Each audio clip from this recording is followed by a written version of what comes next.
نحمد ونصلی ونسلم علی رسولہ الکریم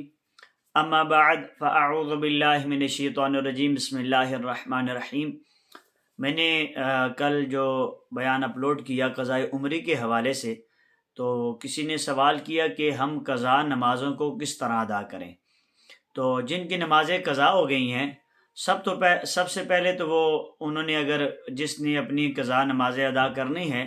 وہ ان قضا نمازوں کو چھپ کر ادا کرے، یعنی کسی کے سامنے نہ پڑھے اور یہ اظہار بھی نہ کرے کہ میں قضا نمازیں پڑھ رہا ہوں۔ اور جو اس نے نمازیں قضا کی ہیں ان کی اپنے رب کریم کی بارگاہ میں توبہ بھی کرے۔ پھر اس کے بعد اب جس نے سرے سے نمازیں پڑھی ہی نہیں ہیں، اب اگر وہ پڑھنا چاہتا ہے، یعنی کہ اپنی سابقہ جو قضا نمازیں ہیں پوری زندگی کو پڑھنا چاہتا ہے، تو وہ اپنی بلوغت کے سال کو دیکھ لے کہ کس سال بالغ ہوا، اس کے بعد سے لے کر اب تک جتنی اس کی عمر ہے اتنی وہ نمازیں پڑھ لے۔ اگر کسی کو اپنی بلوغت کی عمر کا نہیں پتہ کہ کتنے سال کی عمر میں بالغ ہوا، تو مرد جو ہے وہ 12 سال کے بعد اور عورت 9 سال کے بعد سے لے کر جتنی اب تک اس کی عمر ہو چکی ہے وہ اس کے درمیان جتنے سال بنتے ہیں ان سالوں کی نمازوں کو وہ ادا کرے۔ تو بہتر یہ ہے کہ سب سے پہلے وہ فجر کی نمازیں ادا کر لے، پھر ظہر، پھر عصر، پھر مغرب، پھر عشاء، اس طرح بھی پڑھ سکتے ہیں، یا 5 نمازیں وہ پڑھ لے ڈیلی کی، جس طرح اسے آسانی ہو۔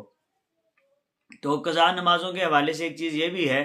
کہ ان میں آسانی کیا ہے۔ آسانی یہ ہے، اچھا اب نیت کیا کرنی؟ نیت یہ کرنی ہے کہ میری سب سے پہلے جو نماز فجر قضا ہوئی میں اس کو ادا کرتا ہوں۔ اب یہ نیت کرنی ہے تو ساری نمازوں میں یہی نیت کر لے، ٹھیک ہے۔ تو پھر آگے چل کے جو نمازوں کے اندر تخفیف ہے، کمی ہے، وہ یہ ہے کہ جو نمازیں وہ پڑھے گا فرائض، سنتیں نہیں پڑھے گا، فرائض و وتر پڑھے گا۔ اب جہاں پر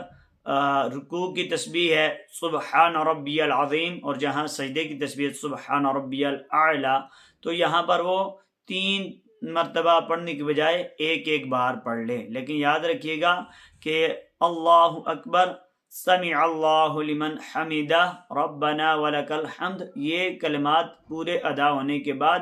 پھر وہ رکوع میں جائے، سجدے میں جائے، اور تسبیح ختم ہونے کے بعد ہی اپنے سر کو اٹھائے۔ یہ نہ ہو کہ سر پہلے اٹھا لے اور تسبیح ساتھ میں پڑھ رہا ہو۔ ایک تو یہ ہے کہ اس کو اس طرح پڑھ لیں۔ پھر جو فرض نمازیں، فرض جب پڑھے گا تو فرض کی پہلی 2 تو بھری ہوئی ہوں گی، سورہ فاتحہ بھی اور 7 سورت بھی ملائے گا، لیکن جب آخری 2 رکعت پڑھے گا تو ان 2 رکعات میں وہ صرف 3 بار سبحان اللہ سبحان اللہ سبحان اللہ کہہ کر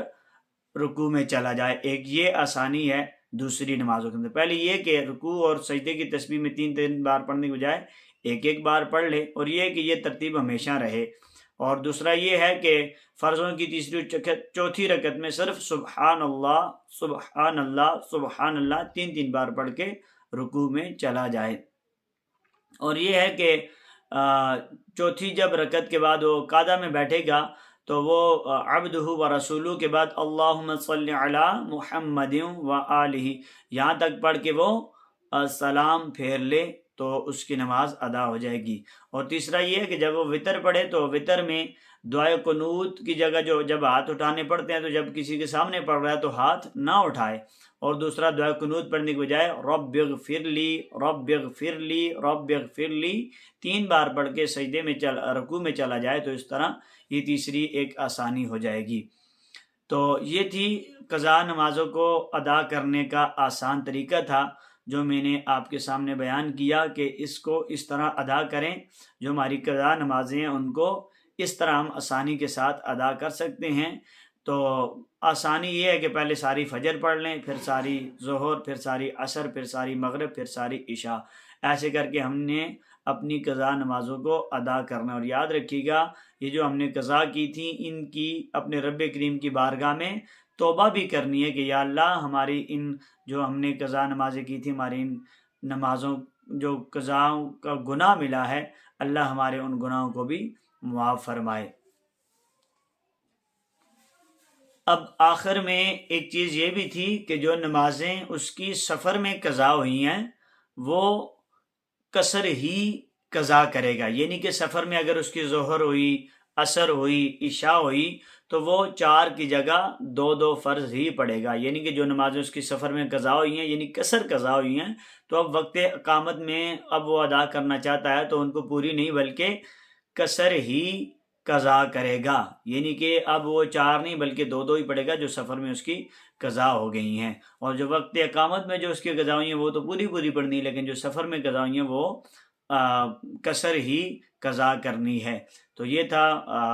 قضا نمازوں کو ادا کرنے کا آسان طریقہ، اور اس کے بارے میں چند چیزیں جو آپ کے سامنے پیش کی ہیں۔ رب کریم کی بارگاہ میں دعا کرتا ہوں اللہ پاک مجھے اور آپ کو عمل کرنے کی توفیق عطا فرمائے اور ہمارے سابقہ گناہوں کو معاف فرمائے، آئندہ 5 وقتہ نماز جماعت کے ساتھ خشوع خضوع کے ساتھ ادا کرنے کی توفیق عطا فرمائے، آمین بجاہ النبی الامین صلی اللہ تعالی علیہ وآلہ وسلم۔